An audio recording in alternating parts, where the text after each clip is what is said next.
राधा वल्लभ कुंज बिहारी, राधा वल्लभ कुंज बिहारी, राधा वल्लभ कुंज बिहारी, राधा वल्लभ कुंज बिहारी।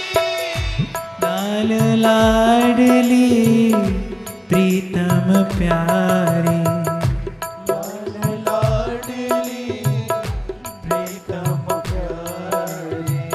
लाल लाडली प्रीतम प्यारी, लाल लाडली प्रीतम प्यारी।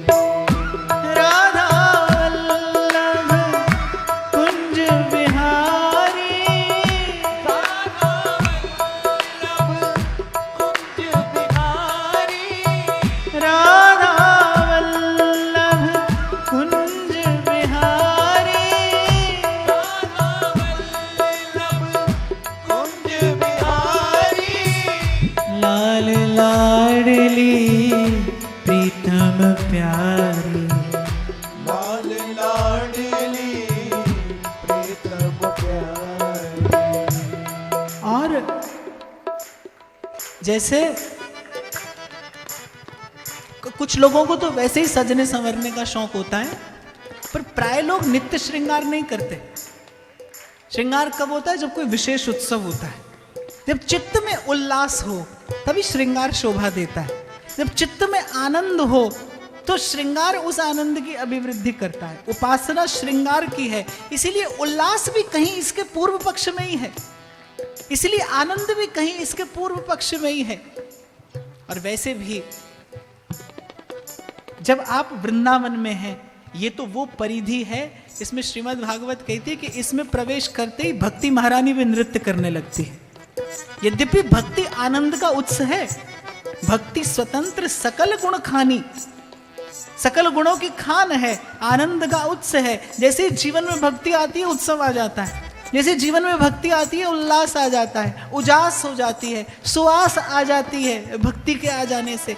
और ये वृंदावन की सीमा ऐसी है जो भक्ति को भी आनंद देती है। व्यास जी कहते हैं वृंदावन व्यास भक्ति को फल लयो वृंदावन की धूर। बोले भक्ति का भी अगर कोई फल है, यद्यपि भक्ति स्वयं फल स्वरूपा, नारद जी कह रहे हैं भक्ति सूत्र में फल रूपत्वात् च, यदि आपके जीवन में भक्ति परिनिष्ठित हो गई। श्री रघुनाथ जी ने कहा ना शबरी से कि नवमऊ एकऊ जिनके होई, नारी पुरुष सचराचर सोई, सोई अतिशय प्रिय भामिनी मोरे, और सकल प्रकार भगति दृढ़ तोरे। एक भी भक्ति यदि जीवन में स्थिर हो जाए तो जीवन में नित्य उत्सव है, तो जीवन में नित्य आनंद है। और फिर ये तो वो सीमा है जो भक्ति को भी नृत्य कराती है। यहाँ पर भक्ति भी नृत्य करने लगती है। यहाँ पर हमारे राधा वल्लभ जी के मंदिर में यदि आप उत्सव निर्णय पत्र देखें ना, तो साल में 366 उत्सव होते हैं, एक उत्सव अधिक रहता है। सारा संसार जब विधि और निषेध से जूझ रहा होता है कि अरे कोई शुभ कर्म नहीं करना है, कोई मंगल कार्य नहीं करना है, हमारे यहाँ उन दिनों भी सांझी का उत्सव होता है। प्रिया और लाल सांझी का उत्सव मनाते हैं। चाहूं और सुंदर फूलों की बहार होती है, सुंदर सुंदर राग रंग होता है।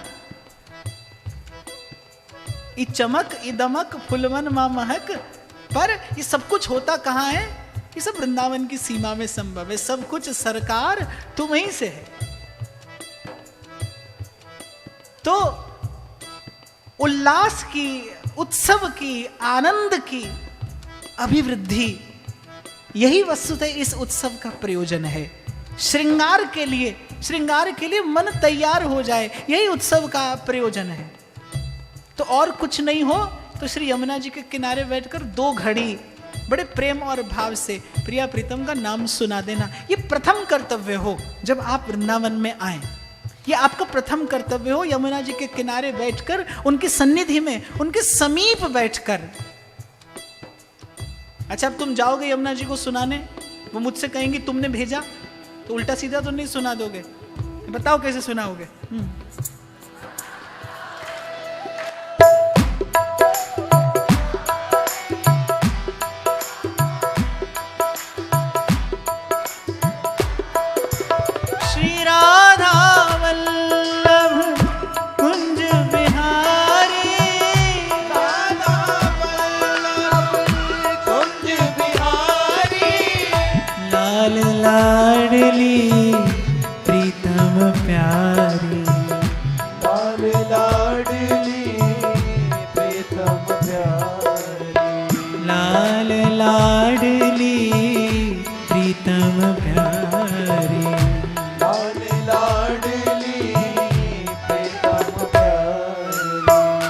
व्यासवाणी में एक स्थान पर व्यास जी ने कहा है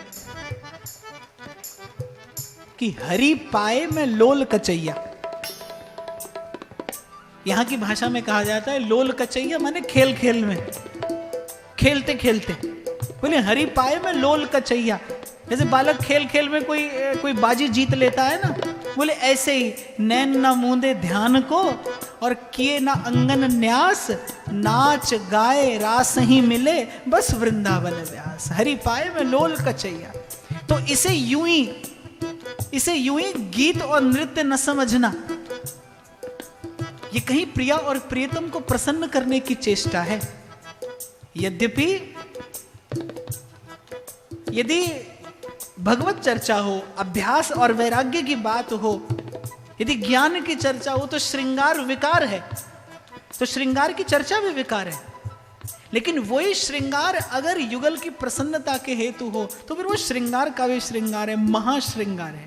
तो ऐसे ही गीत और नृत्य है, पर यदि वो युगल की प्रसन्नता के लिए हो तो फिर वो केवल साधन नहीं, वो साधन की सिद्धि है। इसीलिए बड़े भाव से हो सके तो तन्मय होने की चेष्टा करना, इसी नाम का आश्रय लेकर श्री यमुना जी को सुनाना और उनसे ये निवेदन करना कि ये धारा कहीं उन्हीं के चरणों से बहकर आई है और कहीं उन्हीं के चरणों में जाकर विश्राम भी पाती है। हे यमुने, मुझ में ऐसी सामर्थ्य नहीं कि अपना भाव उन चरणों तक निवेदन कर सकूं, आप मुझ पर कृपा करें और मेरा भाव श्री चरणों तक पहुंचा दें। राधा